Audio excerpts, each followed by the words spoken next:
कार्यक्रम के प्रायोजक हैं गोल्डी मसाले।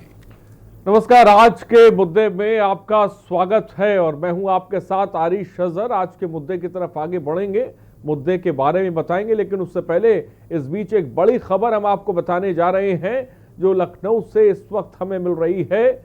बड़ी खबर, हादसे में 3 मजदूर घायल हो गए हैं। निर्माणाधीन लॉन की छत गिरने से हड़कंप मचा। मौके पर पुलिस पहुंची है, घायलों को अस्पताल भेजा गया है। लखनऊ से खबर आपको बता रहे हैं, मड़िया थाना क्षेत्र के मुबारकपुर गांव की घटना इस वक्त आपको बता रहे हैं। निर्माणाधीन मैरिज लॉन की छत गिरी है। मुबारकपुर गांव में ये बड़ा हादसा हुआ है जिसमें 3 मजदूर घायल हुए। 20 मजदूर वहां पे काम कर रहे थे। छत ढालते समय ये हादसा पेश आया और अचानक जो पूरी की पूरी जो लिंटर ढाला जा रहा था वो अचानक गिर पड़ता है और इसके नीचे मजदूर दब जाते हैं। 3 मजदूर घायल हुए, 20 मजदूर काम कर रहे थे जिस दौरान छत को ढाला जा रहा था। यहाँ मौके पे मैं उपस्थित हुआ हूँ। यहाँ पता चला कि एक मैरिज हॉल का निर्माण हो रहा था और जिसमें कि कमज़ोर शटरिंग के कारण स्लैब गिर गई है। किसी जनहानि की सूचना नहीं है। 2-3 लोग घायल हुए थे जिनको कि उपचार के लिए प्राथमिक स्वास्थ्य केंद्र भेज दिया गया है। सर, किसका ये हॉल था, कुछ जानकारी हो? ये जानकारी भी नहीं हो पाई। और मोहम्मद सफ़ी हमारे संवाददाता इस खबर पर अधिक जानकारी के साथ लखनऊ से जुड़े। मोहम्मद सफ़ी, हादसा हुआ है, निर्माणाधीन मकान लॉन की छत गिर गई है। कैसे छत गिरी, क्या जानकारी आपके पास? जी बिल्कुल आरिफ, मैं बता दूं आपको कि ये मामला मड़ियाव थाना क्षेत्र के अंतर्गत मुबारकपुर गांव का है, जहां पर आज एक निर्माणाधीन छत गिर जाती है। उसकी जो वजह बताई जा रही है वो खराब शटरिंग बताई जा रही है। जो शटरिंग थी वो बहुत कमजोर थी और जिस पर लगभग 20 मजदूर काम कर रहे थे और 3 मजदूर बुरी तरीके से घायल हुए हैं, जिनको तुरंत ही एम्बुलेंस बुला के उनको हॉस्पिटल भेजा गया। फिलहाल अभी बाकी पुलिस फोर्स वहाँ पर मौजूद है, आला अधिकारी मौजूद है, सभी जाँच कर रहे हैं वहाँ पर कि किस तरह क्या मामला रहा। लेकिन सबसे बड़ी बात देखने वाली ये होगी, जिस तरीके से निर्माण चल रहा था, जिस तरीके से जो मैरिज लॉन है उसकी छत गिर जाती है और शटरिंग कमजोर होती है, कहीं ना कहीं ये सवाल जरूर खड़ा होता है। जो ठेकेदार था वो ठेकेदार किस तरीके से काम कर रहा था, जो कि 20 मजदूरों की जान का खिलवाड़ करके ये निर्माणाधीन चल रहा था। अब ये देखना होगा जिस तरीके से मजदूर घायल हुए, क्या कुछ सामने आगे आता है, किस तरीके से उनको चोट लगी है, कितनी गंभीर चोटें आई है और किस तरीके से निर्माण कर रहा था, किस तरीके से खराबी सामने आई है। शटरिंग की खराबी जो बताई जा रही है, अभी फिलहाल जो सामने जानकारी है वो शटरिंग की परेशानियों, शटरिंग की कमजोरी को लेकर जो छत गिरी है उसकी बात अभी सामने आ रही है। जी आरिफ। मोहम्मद सफ़ी, 20 मजदूर इस काम कर रहे थे निर्माणाधीन इमारत में, लॉन में। क्या कोई मजदूर अभी भी दबा है? फिलहाल 3 मजदूर अभी जो घायल हुए हैं बस उनकी बात सामने, बाकी मजदूरों को निकाल लिया गया है। कोई भी उसमें दबा नहीं नजर आ रहा है। ये इनके सिंह जो हैं वो अपना मैरिज लॉन बनवा रहे थे, जिसमें 20 मजदूर आज काम कर रहे थे। आज छत ढलाई का काम चल रहा था और बात करें अगर छत ढलाई की, तो जो शटरिंग लगाई जाती है वो कहीं ना कहीं मजबूत लगाई जाती है, लेकिन कमजोर शटरिंग की वजह से जो छत है वो पूरी छत गिर जाती है, जिसमें 3 मजदूर बुरी तरीके से घायल हो जाते हैं। जी आरिफ, बहुत बहुत शुक्रिया मोहम्मद सफ़ी तमाम जानकारी के लिए। तो बड़ी खबर, इस वक्त हादसे में लगभग 20 मजदूर काम कर रहे थे जिस दौरान ये हादसा हुआ, लेकिन 3 मजदूर इसमें घायल हुए जिनको अस्पताल में भर्ती कराया गया, जहां पर उनका इलाज इस वक्त किया जा रहा है। छत को ढालते वक्त यह हादसा हुआ है। फिलहाल वजह अभी तक साफ नहीं।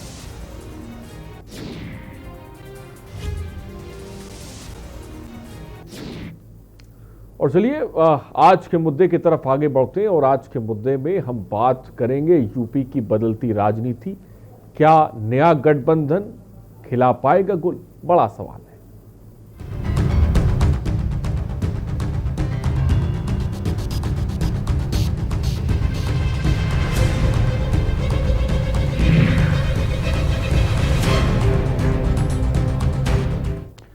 तो क्या नया गठबंधन खिला पाएगा गुल? ये बड़ा सवाल है। और लेकिन ये बड़ा सवाल उठ क्यों रहा है, चलिए आपको बताते हैं इस रिपोर्ट में। पश्चिमी यूपी की सियासत में जाट, मुस्लिम और दलित काफी अहम भूमिका अदा करते हैं। आरएलडी का कोर वोट बैंक जहां जाट माना जाता है तो सपा का मुस्लिम है। यूपी विधानसभा चुनाव 2022 से ठीक 1 साल पहले विरोधी सियासी गोटी फिट करने में लगा है। गठबंधन की बिसात अभी से बिछानी शुरू कर दी गई है, या फिर यूं कहे कि काफी हद तक अभी से गठबंधन की तस्वीर साफ भी हो रही है। लेकिन क्या विरोधियों का गठबंधन बीजेपी को रोक पाएगा, ये बड़ा सवाल है। क्या गठबंधन सत्ता के सिंहासन पर पहुंचने के लिए अपनी जीत वाली सटीक चाल चला पाएगा, ये भी अपने आप में बड़ा सवाल है। और क्या नया गठबंधन कोई गुल खिला पाएगा, ये भी सवाल है। इसी पर आज हम चर्चा करेंगे, लेकिन उससे पहले ये खास रिपोर्ट देखिए।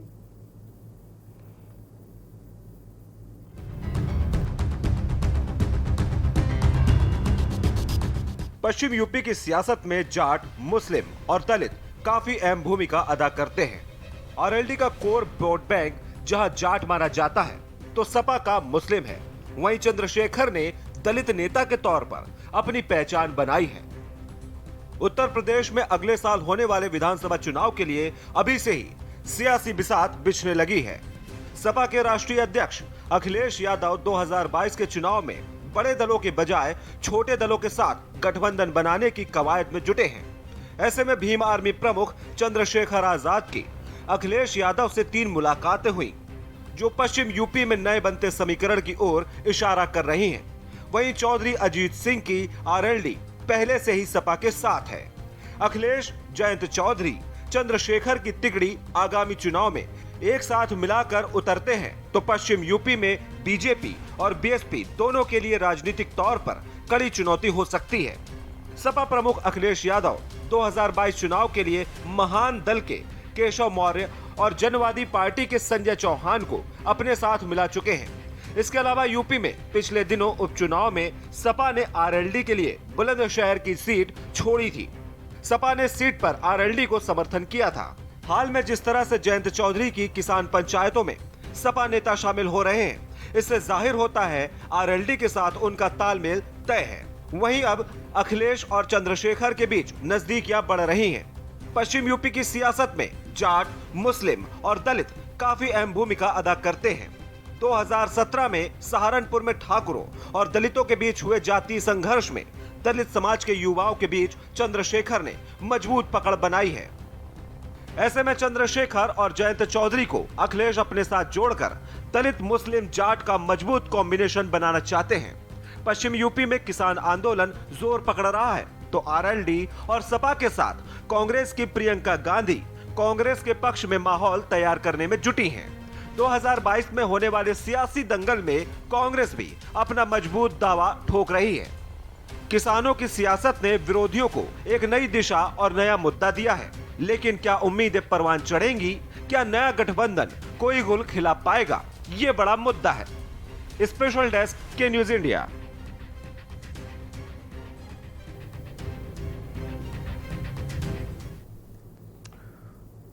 तो जाट, मुस्लिम, दलित ये उत्तर प्रदेश की सियासत में अहम भूमिका निभाते हैं और उत्तर प्रदेश की राजनीति कुछ बदली है। विरोधियों का गठबंधन वाला प्लान है, लेकिन ये गठबंधन की जो गांठ है ये कितनी मजबूत होगी और ये कितनी असरदार होगी और ये प्लान कैसे तैयार होगा, ये भी अपने आप में बड़ा सवाल है। अमूमन ऐसा देखने को हर चुनाव में मिल रहा है कि गठबंधन के सहारे ही टक्कर दी जा रही है, लेकिन गठबंधन कितना असरदार होता है ये भी अपने आप में बड़ा सवाल है। फिलहाल इसी पर हम चर्चा करेंगे और इसी पर आज हम बात करेंगे। सियासी दलों के बीच जो घमासान मचा हुआ है और इन सब के बीच जो मुलाकातों का दौर चल रहा है, वो मुलाकात अखिलेश जैन चौधरी की हो या फिर चौधरी चंद्रशेखर की बात करें, ये जो मुलाकातें चल रही हैं, इन मुलाकातों के भी कई तरह के सियासी मायने निकाले जा रहे हैं। सियासी बिसात पर 2022 का बिगुल बजेगा और किस तरह से बजेगा ये तो फिलहाल वक्त ही बताएगा। लेकिन उससे पहले गेस्ट हमारे साथ जुड़ने, चलिए उनसे आपका तारुफ करा दें। आज के मुद्दे में हमारे साथ विजय खेरा, प्रवक्ता बीजेपी, इस वक्त हमारे साथ जुड़ गए। विजय खेरा और साथ ही साथ के गौतम, पूर्व मंत्री हैं समाजवादी पार्टी से, इस वक्त हमारे साथ जुड़ गए। ममता चौधरी कांग्रेस नेता हैं, अभी हमारे साथ जुड़ेंगी। और अंकुर सक्सेना, प्रवक्ता आरएलडी, इस वक्त हमारे साथ जुड़ गए। आपका बहुत बहुत स्वागत है। शशिकांत पांडे राजनीतिक विश्लेषक हैं, हमारे साथ जुड़ गए, बहुत बहुत स्वागत है आपका। प्रदीप विश्वकर्मा हमारे नेशनल पॉलिटिकल एडिटर भी इस वक्त हमारे साथ जुड़ गए हैं। सीधे सबसे पहले प्रदीप जी के पास चलते हैं। प्रदीप जी, सियासी दलों में घमासान मचा हुआ है। दलित, मुस्लिम, जाट का जो फॉर्मूले, इस पर तमाम नेता काम भी कर रहे हैं। गठबंधन की तरफ तो इशारा छोटे दलों से की तरफ साफ तौर पे किया जा रहा है, लेकिन किस तरह से ये सियासी मुलाकात को आप देख रहे हैं और किस तरह से इस बनती हुई गठबंधन की गांठ को आप देख रहे हैं? शुक्रिया आरिफ।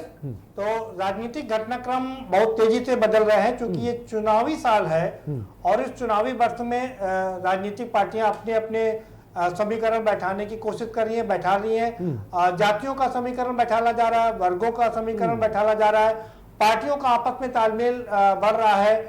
कैसे कौन किसको शह देगा, किसको बात देगा, ये एक पूरा चुनावी समीकरण पूरा बैठाला जा रहा है। हम बता दें कि जो पश्चिमी उत्तर प्रदेश है वो बहुत ही महत्वपूर्ण है इस प्रदेश के चुनाव के लिए, और ये खासकर भारतीय जनता पार्टी के लिए बहुत महत्वपूर्ण है। वो इस तरह से क्योंकि इस इलाके से 125 सीटें आती हैं, जिसमें से 109 सीटों पर भारतीय जनता पार्टी को विजय हासिल हुई थी पिछले 2017 के चुनाव में, और अब चुनाव फिर से आने वाले हैं। तो ऐसे में जाहिर सी बात है कि सबसे ज्यादा स्टेक भारतीय जनता पार्टी का ही इस पे लगा हुआ है।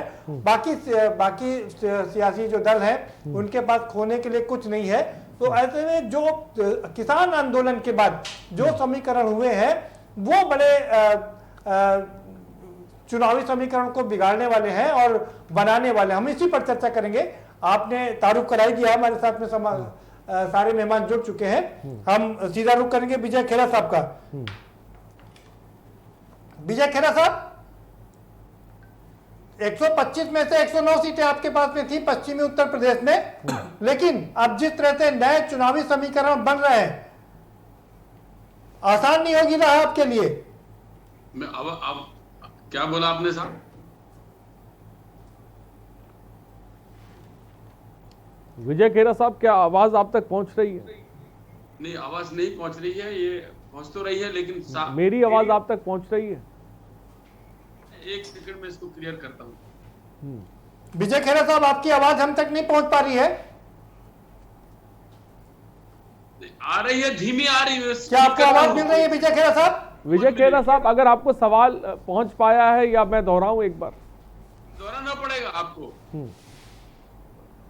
विजय खेरा साहब, क्या कहेंगे जिस तरह से चुनाव में बड़ों दल के बजाय छोटे दलों का गठबंधन जो देखने को मिल रहा है, आपकी राह ऐसा नहीं लग रहा है कि मुश्किल होने वाली? ऐसा होता है, अक्सर ही ऐसा होता है, जब भी कोई पार्टी ज्यादा सफलता की ओर बढ़ती है, जब लोगों को दिखता है कि अब ये पार्टी से जीतना मुश्किल है, तो बाकी दल अक्सर इकट्ठे होते हैं। आप कल्पना कर सकते थे कि उत्तर प्रदेश में सापा और कांग्रेस मिलकर चुनाव लड़ेगी, बासपा और सापा मिलकर चुनाव लड़ेगी? कभी कल्पना की जा सकती थी? लेकिन सब इकट्ठे हो गए। सब इकट्ठे इसलिए हो गए कि उनको मालूम है कि जनता भारतीय जनता पार्टी के साथ है, भारतीय जनता पार्टी भारी बहुमत से जीतेगी। तो हर बार अब ये हो रहा है। तो अब जिस तरीके से कल तक कांग्रेस पार्टी जिस मैनिफेस्टो को बोलती थी, उसी मैनिफेस्टो के खिलाफ आपकी आवाज हम तक नहीं पहुंच पा रही है। ओबीसी शिवपाल मिल जा रहा है, कांग्रेस सापा मिल गई थी, फिर मिल जाएंगे। अजीत सिंह, सापा, कांग्रेस, चारों पांचों फिर इकट्ठे हो जाएंगे। उनको होने दीजिए। बहुत ही महत्वपूर्ण प्रदेश, बहुत ही महत्वपूर्ण क्षेत्र है। क्या कहेंगे? समाजवादी पार्टी के पास 9 सीटें थी, कैसे आप लोग आगे बढ़ेंगे? और ये जो नया समीकरण बनाया है आप लोगों ने कि समाजवादी पार्टी आरएलडी का पहले से ही गठबंधन था और उसमें चंद्रशेखर को भी जोड़ दिया आपने। के गौतम साहब जी, और थोड़ा आवाज को क्लियर करें थोड़ा से। आपके पास आवाज नहीं क्लियर आ पा रही है? मैं फिर से अपना सवाल दोहरा देता हूं। के गौतम साहब, सवाल यह है कि जिस तरह से पश्चिमी उत्तर प्रदेश में नए समीकरण बन रहे हैं, समाजवादी पार्टी ने नए समीकरण बनाए हैं। पहले आपके बात में यादव और मुस्लिम वोट बैंक का समीकरण होता था, और अब इसमें जाट का और दलित का भी तड़का लगा दिया आपने। चंद्रशेखर को भी अपने साथ ले लिया आपने। माननीय प्रदीप साहब, मैं आपसे अनुरोध करना चाहूँगा, आवाज़ थोड़ा सा क्लियर करें, लेकिन आवाज़ में स्पष्ट कम आ रही। मैं बताना चाहूँगा कि देश में, पूरे देश में अन्नदाताओं को परेशान हैरान करने की एक योजना जो सरकार के द्वारा, केंद्र और स्टेट के द्वारा जो सरकार द्वारा की जा रही, ये बहुत ही शर्मनाक है। जो अन्नदाता हमको भोजन देता है, जो अन्नदाता हमको खाना देता है, जो अन्नदाता हमको जीवन चलाने के लिए रास्ता देता है, इसी अन्नदाता के बेटे देश की रक्षा करते हैं। जय जवान, जय जवान इन्हीं के बेटा है। मैं किसान की बात नहीं कर रहा हूँ, मैं किसान की बात कर रहा हूँ, मैं राजनीति की बात कर रहा हूँ कि जो समीकरण आपने बनाए हैं, क्या लगता है कि आप की बात कर रहा हूँ जी। समाजवादी पार्टी ने किसान के मुद्दों को लेकर अभी गत माह में 100 लोगों को जेल भेजा गया, इसमें मैं भी था। के गौतम साहब, आप सवाल समझ नहीं पा रहे हैं, या तो मेरा या मैं आपको समझा नहीं पा रहा। आवाज क्लियर मित्र, आवाज को क्लियर थोड़ा करें कि आपकी आवाज मेरे पास कम आ रही है। जी, मेरा सवाल आपसे ये है कि जिस तरह से आपने नए समीकरण बैठा ले हैं, आरएलडी के साथ आपका पहले से ही गठबंधन था, अब आपने चंद्रशेखर को भी उसमें शामिल कर लिया है, तो ये क्या दलित, मुस्लिम, जाट और यादव का गठबंधन होगा? देखिए, ये जो गठबंधन का मामला है, गठबंधन मामला राष्ट्रीय अध्यक्ष के विवेकाधीन पर है, लेकिन राष्ट्रीय अध्यक्ष के विवेकाधीन पर मुद्दे होते हैं। इस पर हम लोग इतना ही कह सकते हैं कि छोटे छोटे दलों के मिलाकर हमारे राष्ट्रीय अध्यक्ष जी मुद्दा कर रहे हैं। आपको मालूम होना चाहिए, बहुजन उत्थान पार्टी जी मैंने भी स्थापित किया था। स्थापित करने के बाद मैंने भी पार्टी में गठबंधन नहीं किया, मैंने पार्टी में विलय कर दिया। सारी पार्टियां के लोग विलय कर रहे हैं। अब एक विलय के द्वारा अन्य पार्टियों के द्वारा गठबंधन होगा, ये हमारे राष्ट्रीय अध्यक्ष जी विज्ञप्त रूप से और अपने माध्यम से कह चुके हैं। मैं अनुरोध करना चाहूंगा आपसे कि ये जो समाजवादी पार्टी है, किसान के मुद्दे के लेकर हर वक्त चिंतक है, हर वक्त काम कर रही है। लेकिन के गौतम साहब, ऐसा लग रहा है कि एक डर भी समा गया है कि बीजेपी का मुकाबला अकेले नहीं कर सकते हैं, लिहाजा छोटे दलों से गठबंधन करना पड़ेगा। वर्तमान सरकार के गौतम साहब, माफ करिएगा, यहाँ पर मुद्दा किसान का नहीं है, मुद्दा हम राजनीति का कर रहे हैं कि क्या समीकरण बन रहे हैं, कैसे करेंगे। चलिए हम आपके पास दोबारा से आएंगे, आप बार बार किसान की तरफ चले जाते हैं। प्रदीप जी, मैं चाहूंगा कि पहले एक बार आवाज देख लीजिए। के गौतम जी, क्या मेरी आवाज आप तक पहुंच रही है? के गौतम जी, क्या मुझे सुन पा रहे हैं आप? ठीक है, प्रदीप जी अपनी बात को पूरा करें। के सक्सेना साहब, अंकुश सक्सेना साहब, आप ये बताइए जी, ये जो आपका समाजवादी पार्टी से गठबंधन था, आप उसमें चंद्रशेखर के आ जाने से आपको कितनी मजबूती मिलेगी? देखिए, जहाँ तक मजबूती का सवाल है, राष्ट्रीय लोकदल हमेशा से किसानों की पार्टी रही है। राष्ट्रीय लोकदल स्थानीय मुद्दों के ऊपर, वो भी स्पेशली गन्ना बकाये से लेकर किसानों के ऊपर कोई भी विपत्ति आती है तो उसके लिए हमेशा हमारी पार्टी, हमारा संगठन खड़ा रहा है और कदम ताल करता रहा है। हाल ही में जिस मुद्दे पर आप कह रहे हैं जाट, मुस्लिम और दलित का गणित, तो देखिए, निसंदेह हम लोग एक राजनीतिक दल है और राजनीतिक दल की ये मजबूरी होती है, या आप कह लीजिए राजनीतिक दल की अगर अपने उद्देश्य को, अपने संविधान को अगर आम जनता तक पहुंचाना और अपनी भावनाओं को लागू करना है तो उसके लिए सत्ता की प्राप्ति एक मुख्य उद्देश्य होता है। क्योंकि अगर आप सत्ता विहीन रहेंगे तो आप अपने बिल्कुल ठीक बात, सत्ता प्राप्ति तो हर राजनीतिक पार्टी का एक उद्देश्य है। इसको बिना किसी डाउट के एक्सेप्ट करना चाहिए। राजनीतिक पार्टियां अगर हम राजनीतिक रूप से समर्थ नहीं होंगे, हम सत्ता को प्राप्त नहीं कर पाएंगे, तो हम जनता के हित में अपने द्वारा डिक्लेयर किए गए घोषणा पत्र को लागू कैसे करेंगे? आपकी बात बिल्कुल ठीक है। मैं सवाल आपसे ये पूछ रहा हूं कि कितना मजबूत आप बने, क्योंकि पिछली बार मात्र आपको 1 सीट मिली थी, वो भी बाद में आपके हाथ से निकल गई, मतलब वो देखिए प्रदीप जी, सबसे बड़ी बात है कि पिछली बार चुनाव भारतीय जनता पार्टी ने सांप्रदायिकता के आधार पर कर दिया था। वोटों का भारतीय जनता पार्टी ने ध्रुवीकरण कर दिया था, कभी धर्म के नाम पर, कभी जाति के नाम पर, कभी स्थान विशेष के नाम पर। तो भारतीय जनता पार्टी धर्मों को, मतलब आम जनमानस को रोजी रोटी, कपड़े मकान के मुख्य मुद्दों से बरगलाकर, बहकाकर अपने लिए 2017 में विधानसभा का रास्ता प्रशस्त कर लिया था और बहुत बड़े जनाधार को प्राप्त करने के साथ साथ उसने सत्ता की प्राप्ति की थी। लेकिन आज स्थितियां विपरीत है। आज की डेट में भारतीय जनता पार्टी के वोटों को जो पोलराइज करने का तरीका है उसको आम जनमानस समझ गया है। और इसीलिए आप देखिए पश्चिम में आज की डेट में जाट, मुस्लिम और दलित ही नहीं, हमारे साथ में हर वर्ग, हर धर्म, हर संप्रदाय के लोग जुड़ रहे हैं, चाहे वह आपके कह लीजिए कि गुर्जर भाई हो, चाहे अदर कम्युनिटी के लोग हो, सब लोग आज एक हैं और सब लोग ये मांगते हैं कि हम उत्तर प्रदेश के निवासी हैं और हम लोगों के पास 2022 एक मौका है कि जहां पर हम लोग भारतीय जनता पार्टी को 2017 में दिए गए बहुमत से बिछाड़ के अपने। मैं वही बात करना चाह रहा था, आपने मेरी बात को ही दोहराया कि आप लोग ऐसा समीकरण बना रहे हैं जिससे कि भाजपा को इस बार चुनौती पेश की जा सके। जी, क्या आप इस अपने आप को इस समय ये लायक समझ रहे हैं कि आप भारतीय जनता पार्टी को चुनौती पेश कर पाएंगे? जी, निश्चित रूप से भारतीय जनता पार्टी को इस बात का एहसास हो गया है कि आम जनमानस अब उसकी बरगलाने की भावनाओं से परे होकर धर्म और सांप्रदायिकता की भावनाओं से दूर होकर एक सर्वमान्य सरकार चाहती है जो केवल विकास के लहजे से आगे कार्य कर सके। तो इस हिसाब से अगर उसका राष्ट्रीय लोकदल पर पश्चिम में विश्वास मजबूत हो रहा है तो इसमें कोई बहुत आश्चर्य की बात या विषय वस्तु नहीं है, क्योंकि राष्ट्रीय लोकदल निरंतर आम जनमानस के साथ में हर कदम दर कदम ताल कर रही है। और यहां पर आपको ये बात और बता दूं, भारतीय जनता पार्टी की तरफ से अभी आप देखेंगे कल परसों में 2 विशेष घटनाक्रम घटित हुए कि अभी हफ्ते भर के अंदर माननीय केंद्रीय गृह मंत्री माननीय अमित शाह जी ने यह कहा कि जाटों के नेताओं को सक्रिय होना चाहिए और कल परसों के भीतर संजीव बालियान मुजफ्फरनगर पहुंच जाते हैं और वहां पर देखिए फिर से धर्म और जाति को आधार बनाकर धार्मिक नारे और धार्मिक उन्माद अंकुर जी, मैं यही कह रहा हूँ ना कि भाई भारतीय जनता पार्टी के पास में बड़ी फौज है, अंतरराष्ट्रीय पार्टी है, इतनी बड़ी फौज है, कैसे निपटेंगे आप उनसे? विचारधारा का अंतर है।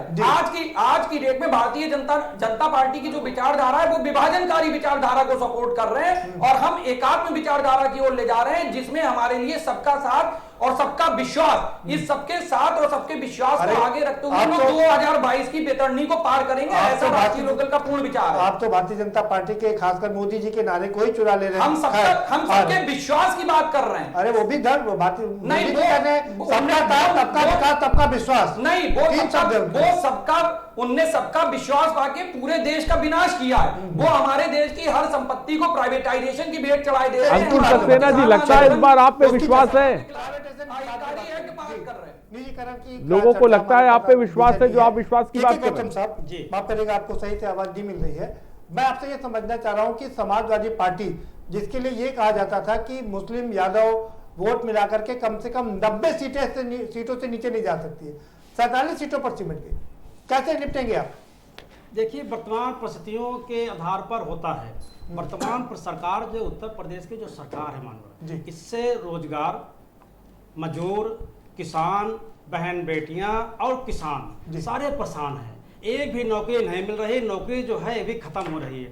हमारी बहन बेटियां की इज्जत लूटे जा रही है। आप फिर उधर चले जाते हैं, आप तो सिर्फ सरकार को घेरने में लग जाते हैं, राजनीति की बात नहीं करते हैं। आऊंगा आपके पास में।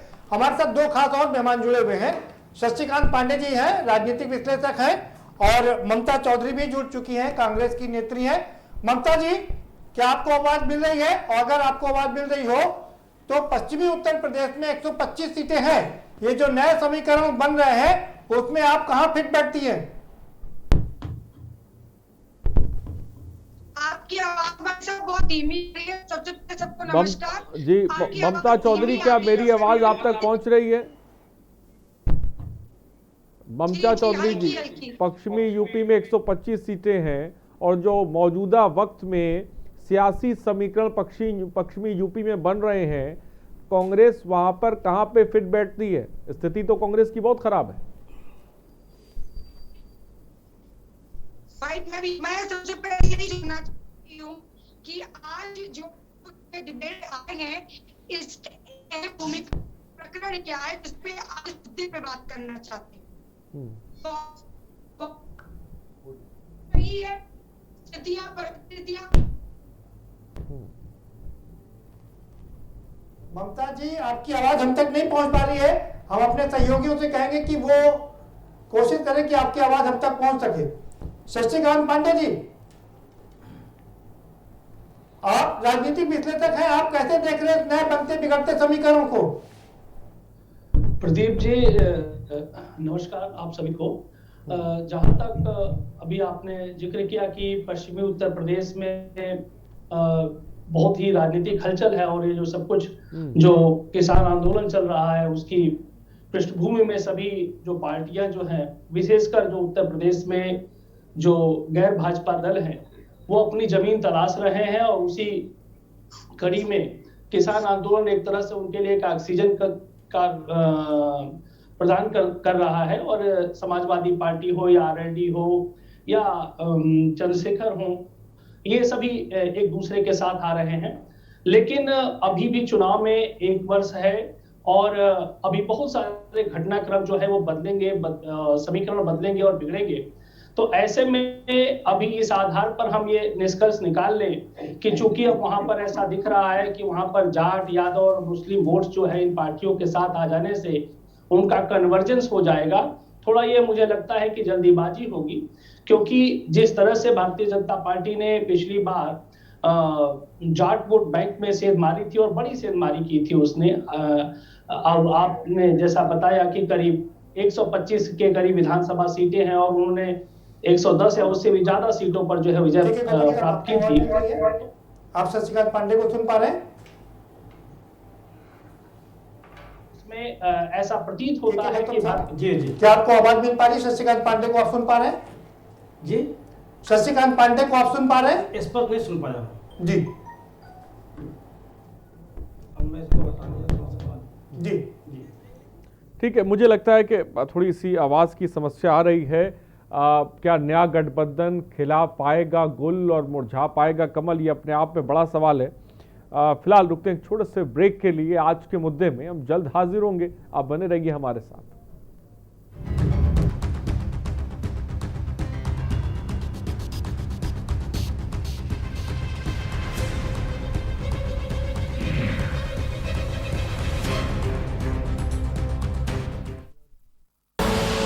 आप देख रहे हैं के न्यूज, खबरों का सारथी।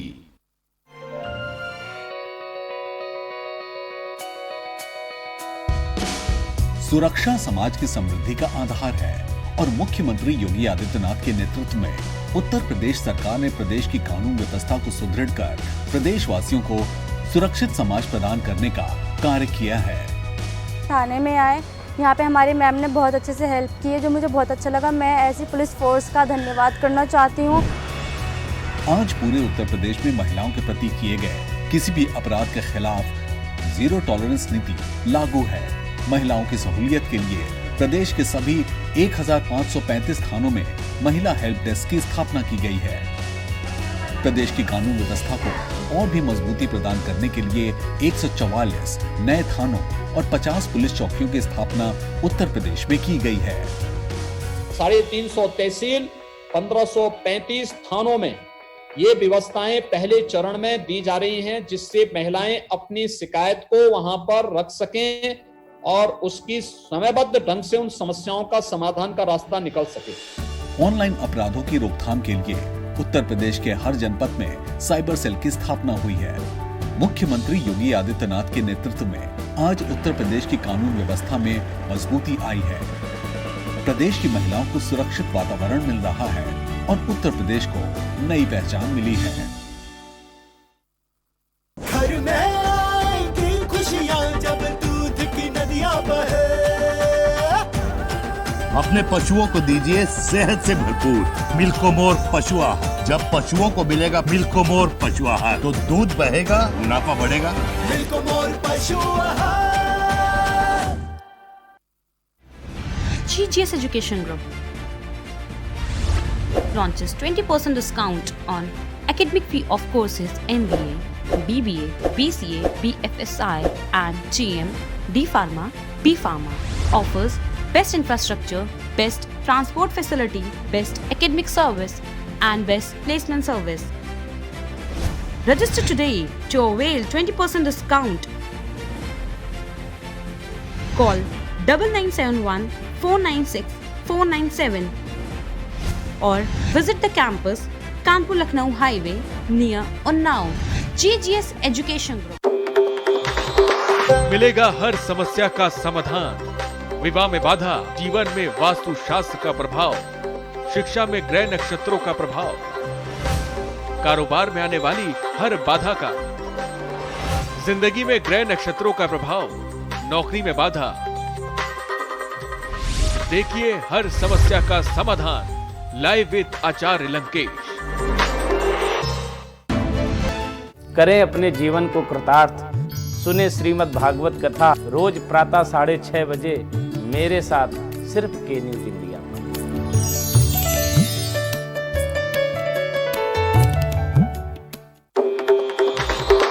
मिलेगा हर समस्या का समाधान, विवाह में बाधा, जीवन में वास्तु शास्त्र का प्रभाव, शिक्षा में ग्रह नक्षत्रों का प्रभाव, कारोबार में आने वाली हर बाधा का, जिंदगी में ग्रह नक्षत्रों का प्रभाव, नौकरी में बाधा। देखिए हर समस्या का समाधान live with Acharya Lankesh. Court कचहरी के ना लगे चक्कर, सबसे अधिक यही है बेहतर। लेकिन बढ़ ही जाए पाला तो कहां जाए, क्या करें? घबराए नहीं, अब हर मुश्किल होगी आसान। के न्यूज इंडिया पर वकील आपका देगा समाधान। कीजिए कॉल, पूछिए अपने सवाल। 0512 23900031 और 0512 23900032। वकील आपका हर रविवार दोपहर 3 बजे केवल के न्यूज इंडिया पर।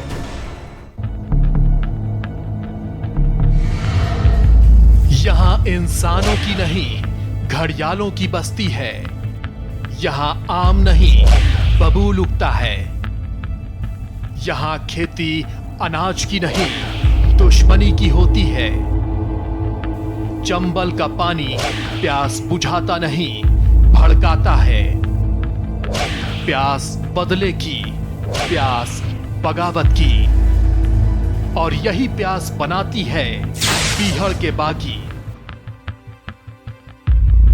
देखिए हर शनिवार और रविवार रात 8 बजे प्रबुद्ध चौहान के साथ पीहड़ के बागी।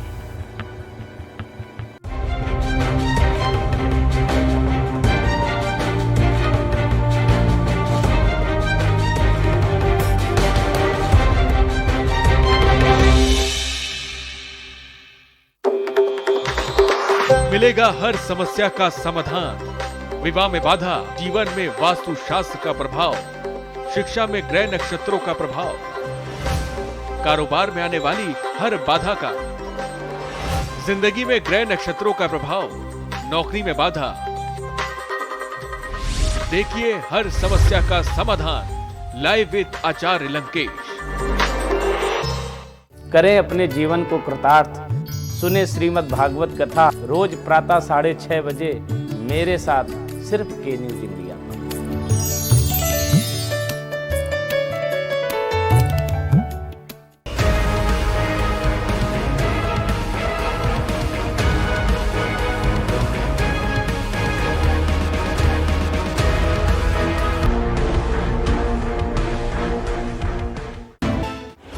जब आपकी सोच को अंधेरा घेर लेता है और सिस्टम भी मुंह फेर लेता है, जब वादों की परतें खुलने लगती हैं और हारी उम्मीदों का ऊंचा ढेर लगता है, जब सड़क पर एड़ी की रगड़ देखकर अब तक जो भी हुआ सब बेअसर लगता है, तब चिंतन से डगर होगी आसान, मंथन से निकलेगा समाधान।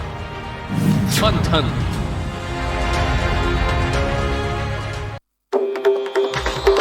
मिलेगा हर समस्या का समाधान, विवाह में बाधा, जीवन में वास्तु शास्त्र का प्रभाव, शिक्षा में ग्रह नक्षत्रों का प्रभाव, कारोबार में आने वाली हर बाधा का, जिंदगी में ग्रह नक्षत्रों का प्रभाव, नौकरी में बाधा। देखिए हर समस्या का समाधान लाइव विद आचार्य लंकेश।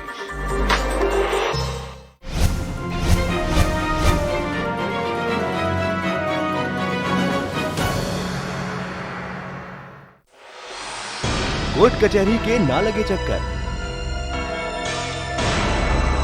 सबसे अधिक यही है बेहतर।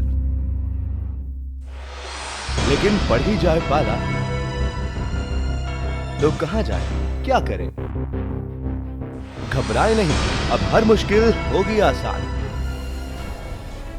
के न्यूज इंडिया पर वकील आपका देगा समाधान।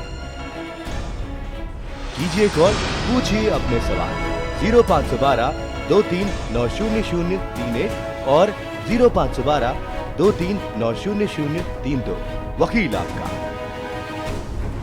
हर रविवार दोपहर 3 बजे केवल के न्यूज इंडिया पर।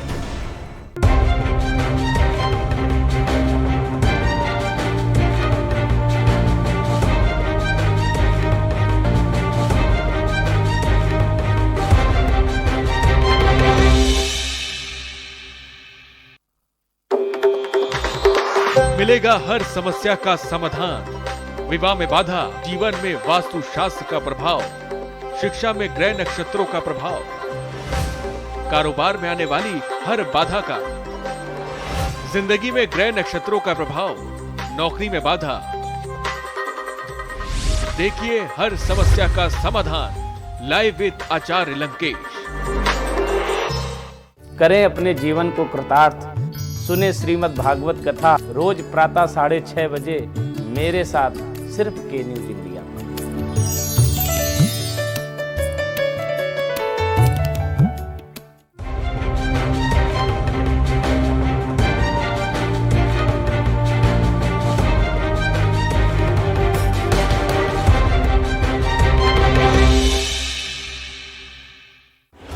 जब आपकी सोच को अंधेरा घेर लेता है और सिस्टम भी मुंह फेर लेता है, जब वादों की परतें खुलने लगती हैं और हारी उम्मीदों का ऊंचा ढेर लगता है, जब सड़क पर एड़ी की रगड़ देखकर अब तक जो भी हुआ सब बेअसर लगता है, तब चिंतन से डगर होगी आसान, मंथन से निकलेगा समाधान। मंथन।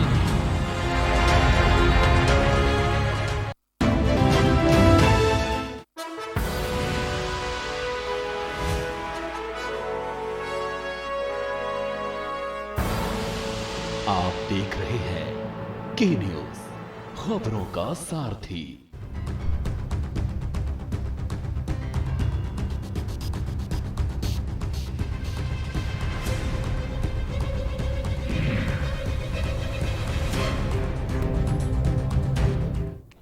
तो क्या नया गठबंधन खिला पाएगा गुल? आज के मुद्दे पर हम इसी पर बात कर रहे हैं कि जो समीकरण, सियासी समीकरण खासकर पश्चिमी यूपी में बनते नजर आ रहे हैं, उसके क्या मायने हैं।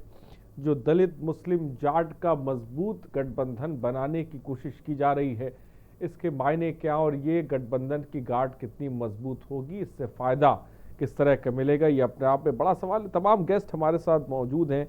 के गौतम साहब भी हमारे साथ है। के गौतम जी, क्या मुझे सुन पा रहे हैं आप? हाँ, अब आवाज सही है। हाँ, के गौतम जी क्या कहेंगे आखिर ये? के गौतम साहब से आरिस, हाँ जी, के गौतम साहब से हमने काफी सवाल ले लिए हैं। मुझे लगता है कि पहले हम विजय खेरा साहब के पास चलें तो ज्यादा बेहतर होगा। विजय खेरा साहब, क्या कहेंगे आप? नया गठबंधन बन रहा है, हमने अभी एक बात कही थी।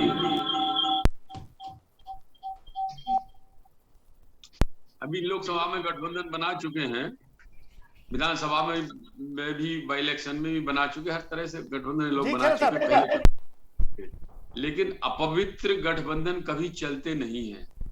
ये फेरे लेने से पहले ही बर्बाद हो जाता है ये गठबंधन, आपने देख लिया होगा अभी तक। और ऐसा बुरा हाल होता है कि और ज्यादा उल्टे मुंह गिर रहे हैं। यानी कांग्रेस की दुर्दशा हुई पिछले चुनाव में, सपा की दुर्दशा हो गई, बसपा की दुर्दशा हो गई। अब सवाल यह कि पिछले 4 वर्षों में जो काम योगी सरकार ने किया, उसके आगे गठबंधन कैसे टिक सकते हैं? योगी सरकार का काम बोल रहा है अपराधों को, माफियों को, उनने जो जमीनें कब्जाई थी, अरबों रुपयों की जमीनें, मकान उस पर बना डाले थे, सब छुड़ाई सरकार ने वापस। बार बार किसानों की बात आ रही है कि अब किसानों का ये हो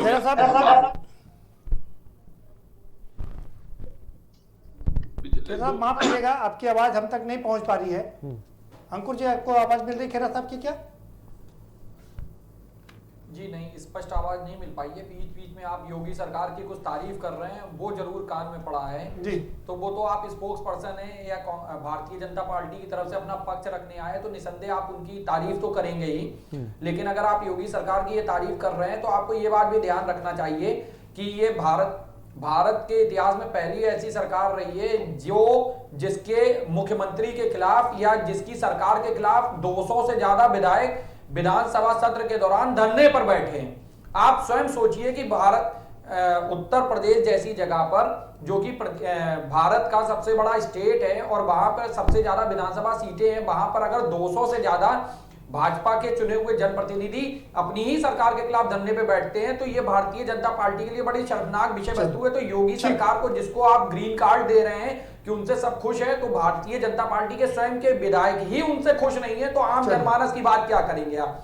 दूसरी बात, भारतीय जनता पार्टी के 4 साल के शासन काल में अभी तक गन्ना किसानों को लेकर जो हमारे 200 किसान भाई शहादत प्राप्त कर चुके हैं, भारतीय जनता पार्टी के केंद्रीय नेतृत्व के द्वारा या प्रदेश नेतृत्व के द्वारा आज तक उन किसान भाइयों को लेकर एक शब्द नहीं कहा गया, एक दुख तक नहीं व्यक्त किया गया है। अंकुर जी, हम किसानों का आंदोलन की बात नहीं कर रहे हैं। नहीं, हम किसान आंदोलन की बात नहीं कर रहे। किसान हमारे देश के नागरिक है तो हम किसान आंदोलन की बात कर रहे हैं। किसानों की बात हम लगातार कर चुके हैं, हम इस समय राजनीतिक समीकरण की बात कर रहे हैं।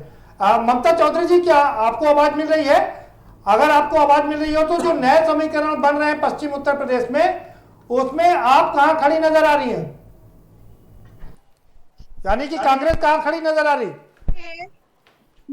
नए समीकरण बन रहे हैं, गठबंधन होने वाला है, गठबंधन नहीं होने वाला है। मैं ये जानना चाहती हूँ आपकी मीडिया के माध्यम से, क्या आपकी मीडिया ने या भारतीय जनता पार्टी ने इसको तय कर दिया है क्या?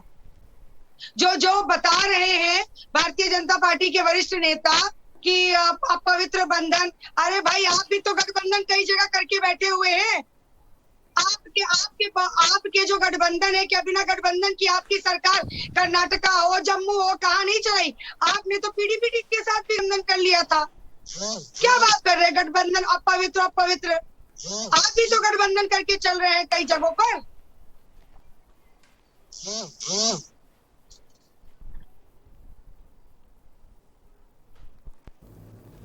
विजय खेरा साहब, आपको आवाज मिली है तो आप जवाब दे सकते हैं।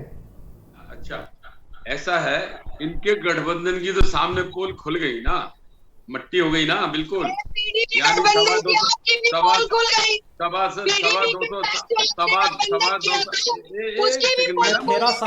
चिल्लाना बहुत आता है।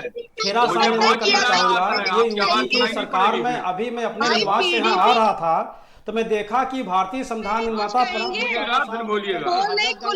पर बिल्कुल अंधेला है। अरे तुम सड़क, गांधी जी या पटेल साहब का उजाला है, लेकिन बाबा साहब का अंधेला क्यों ऐसा है? ये उत्तर प्रदेश सरकार से क्यों कर रही है? क्या साहब, हम इस समय राजनीतिक समीकरण की बात कर रहे हैं। धरने पे बैठी है, आप सड़क पे नहीं है, तो क्यों इन्हें अंधेला कर दिया उत्तर प्रदेश सरकार ने? हम आपके माध्यम से, आपके माननीय चैनल के माध्यम से प्रदीप साहब के माध्यम में जानना चाहूंगा उत्तर प्रदेश सरकार को कि अभी 6:53 पर जब विधानसभा के सामने समय गुजरा तो गांधी जी की मूर्ति देखा, अच्छी है, बहुत अच्छी बात है। पटेल साहब मूर्ति बहुत अच्छी है, तो परम पूज्य बाबा साहब अम्बेडकर के हजरतगंज के चौराहे पर जब मूर्ति पर इनको अंधेला क्यों रखा गया, हम आपके माध्यम से जानना चाहते हैं उत्तर प्रदेश सरकार से। लगता है खेरा साहब, क्या आपको के गौतम साहब की आवाज मिल रही है? वो एक बड़ा सवाल पूछ रहे हैं आपसे। मैं अगर जोर से बोलूंगा तो महिला की आवाज आएगी नहीं सुनाई, इसलिए एक एक करके बोलने दीजिए। इनने बोल दिया, अगर एक खुश हो गई हो तो और बोलना है, पूरा बोल लो। जवाब दे दीजिए भाई साहब, पहले आप पूरा बोल दीजिए, जब आप थक जाए तब मैं बोल लूंगा। नहीं, मेरा प्रश्न पहले आप सुन ले। बड़ी धीरज, बड़ी शालीनता से मैं आपसे 2 प्रश्न पूछ रही हूँ। पहले आपने कहा पवित्र अपवित्र गठबंधन। भाई आप बिहार में गठबंधन बना के बैठे, आप पीडीपी से गठबंधन आके बैठ जाते हैं। सुन लिया, आगे बोलिए। सुन लिया, कंप्लीट करने दीजिए प्लीज। रिपीट मत करो, कंप्लीट नहीं, आप रिपीट कर रहे हैं, रिपीट कर रहे हैं, वक्त खराब कर रही हैं आप। वक्त खराब मत करिए, मतलब की बात करो, वक्त मत खराब करो। नहीं कर रही हूँ। सेकेंडली, अगर आप इतनी सफल सरकार चला रहे हैं तो कभी जल निगम के कर्मचारी धरने पे वेतन के लिए आपके विजय खिलाफ खेरा साहब यही जवाब दे दीजिए, आप करें तो पवित्र और वो करें तो सब अपवित्र कैसे?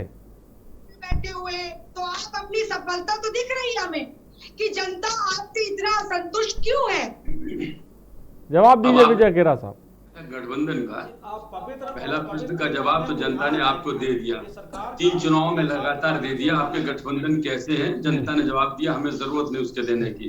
दूसरा, अभी आज जनता ने आपको हराया। दूसरा बात, आप तो उन पार्टियों को भी ले डूबे जहां जहां गए। अगर सपा के साथ गए सपा को ले डूबी कांग्रेस, अगर बिहार में गई तो बिहार में ले डूबी है, राजदा को ले डूबा, अजीत सिंह के साथ गए तो अजीत सिंह के ले डूबा। तो ये तो हालत है, कांग्रेस जहां जाती है वहां उनका खेल समाप्त होता जाता है। और एक एक करके आपने एक एक स्टेट में सारे गंवाते चले गए। अच्छा, दूसरी बात, आपका जो कांग्रेस का जो नेतृत्व है, अगर एक के बाद एक आप बाद में बोल लीजिएगा, बेवकूफियों की बात करेगा तो जनता देखती है। फिर बाई इलेक्शन में हमने सारे इलेक्शन जीते, अगर जनता हमारे साथ नहीं होती, बाद में एंड में बीच में नहीं, एंड में बोलिएगा, एंड में बोलिएगा, आप एंड में बोलिएगा, बीच में मत बोलिएगा। बकवास करने से कुछ नहीं होगा, कुछ सुनाई नहीं पड़ेगा, नहीं तो पता नहीं लगेगा आप क्या बोल रहे हैं, कुछ नहीं पता लगता है क्या बोले जा रहे हैं, कुछ बोल रहे हैं। रुकना पड़ेगा। शशिकांत जी का रुक कर लेते हैं। शशिकांत जी, मेरा उत्तर दिला दीजिए। जी शशिकांत जी, आपसे मैं समझना चाह रहा हूं सर, ये जो पश्चिमी उत्तर प्रदेश की 125 सीटें हैं और जिस तरह से नए नए समीकरण बन रहे हैं, बिगड़ रहे हैं, आपको क्या लगता है कि ऊंट किस करवट बैठेगा? बोलिएगा, खूब बोलिएगा। आपने प्रश्न किया, ठीक है विजय खेरा साहब, आपकी बात आ गई। ममता चौधरी जी, आपकी बात आ गई। शशिकांत पांडे जी, आपको अगर सवाल प्रदीप जी का पहुंचा है तो जवाब दें। ये जो नए समीकरण बन रहे हैं, ऊंट किस करवट बैठेगा, बैठेगा भी नहीं बैठेगा, ये भी बता दीजिए। जमाना जब नंबर 4 पे आते हो, 4 नंबर, ठीक है, 4 नंबर 3 नंबर आपके पास आएंगे विजय खेरा साहब। ममता चौधरी साहब, ममता चौधरी जी आपके पास भी आएंगे। शशिकांत पांडे जी, क्या सुन पा रहे हैं आप? हाँ, आवाज आ रही है। जी, मैं कहना चाहूंगा, पश्चिमी यूपी में जो जाट मुस्लिम दलित ये जो गणित फिट करी जा रही है, क्या लगता है ऊंट किस करवट बैठेगा? सीखिए जरा मैडम, जरा बहस करना सीखिए, कैसे डिबेट होती है, सीखिए जरा। कोई नई महिला नहीं हूँ, अरे सीखिएगा जरा बहस करना। बहस के कुछ करने के कुछ मेहनत होते हैं, वो सीखिए, सुनिएगा उनको ध्यान से। आप मुद्दे को भटका के डाइवर्ट नहीं कर सकते। मुद्दा यार, तुम्हारी पार्टी चौपट हो गई, नेता चौपट हो गया, हार के चला आया, सब जगह से मार खा के आ गया, कांग्रेस पार्टी नंबर 5 पे हो गई। आप अपनी बात रख सकते हैं। शशिकांत पांडे जी, अपनी बात रखिए, नहीं तो मौका नहीं मिल पाएगा, जल्दी बोलिए। घर पे लड़के आई हो क्या?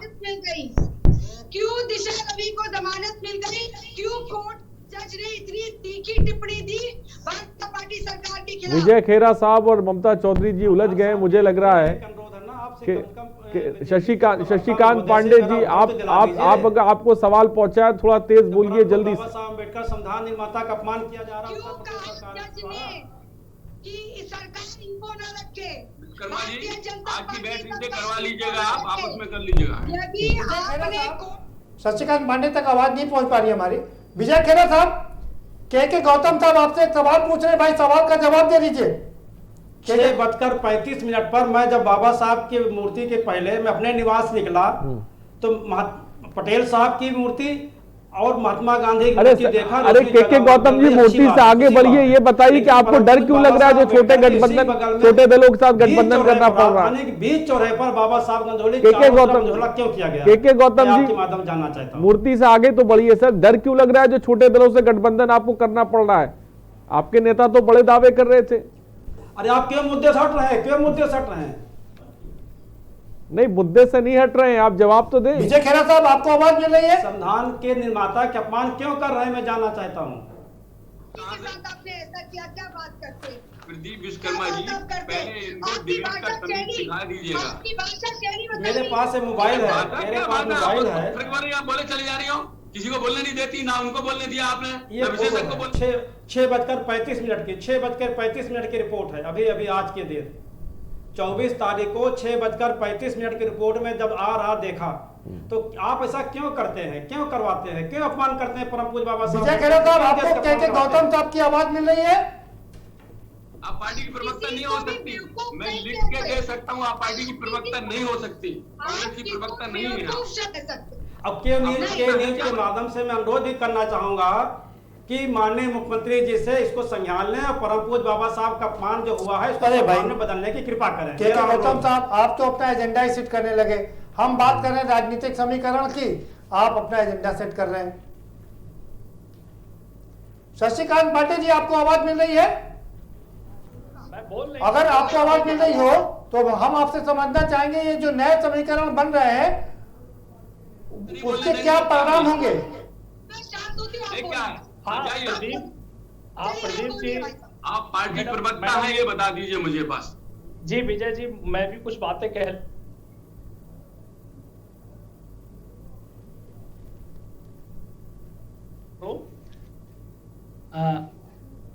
आवाज आ रही है प्रदीप जी? जी शशिकांत जी बोले, आप, आपकी आवाज आ रही है। जो ये पश्चिमी उत्तर प्रदेश में आज जो हमारी चर्चा का जो मुद्दा है कि जो गठबंधन बन रहा है उसके क्या परिणाम होंगे।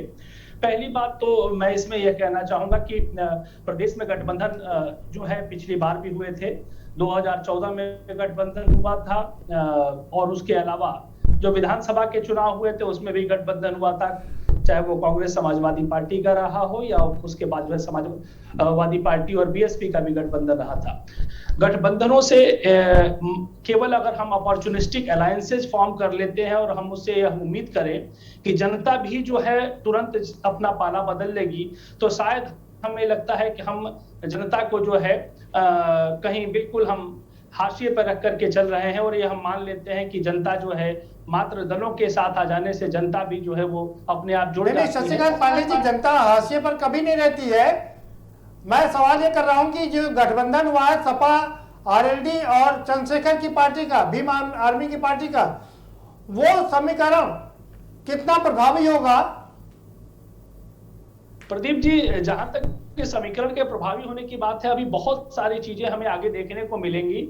अभी वहां पर असदुद्दीन ओवैसी जी की जो पार्टी भी इस बार उत्तर प्रदेश में खुल के चुनाव लड़ रही है, उस पार्टी को भी अभी अपने चुनाव प्रचार में आने दीजिए।